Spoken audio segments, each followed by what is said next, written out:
Hi guys! So, for today's vlog, nag-crave kami ng Popeyes. Kaya ito, bibili tayo ng Popeyes chicken. So, chicken only. So, mild lang yung chicken.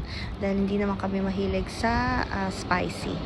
At may natira pa kaming ulam. I think pinakbit to ni G-Style. So, ayan. Syempre, meron din tayo netong beef. So, ang dami pa nating natirang ulam. So, syempre, nainit na natin yan. At ready to eat na. At meron din tayo mga fruits. Ayan, may strawberry, may grapes, may orange, may apple, at blueberry. So, ayan, kain na tayo guys. So, ready na ba kayo? At meron din palang banana. Ayan. So, kakainin natin yan para hindi masayang guys. The next day. So, yung dinner namin, so ayan, kukunin ko or pipick upin ko sa bowling alley.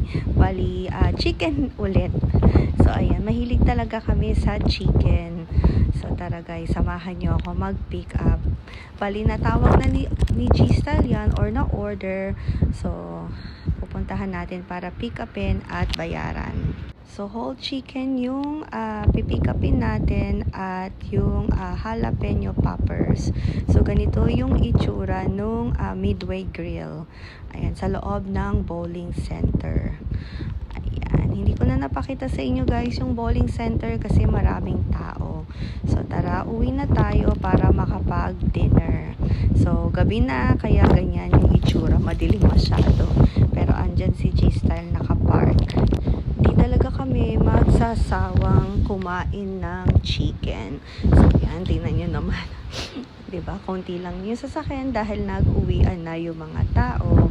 At yung on the way na kami sa bahay, ayan, nakita namin itong mga illumination. O, diba guys, ang ganda nila. Tignan. Kasi nga, hindi rin kami nakapag-illumination itong 2025 or December dahil nga busy at umuwi ng Pilipinas. Siguro next time makakapag-illumination ulit tayo. So hanggang dito na lang ulit. Thank you guys for watching. Bye!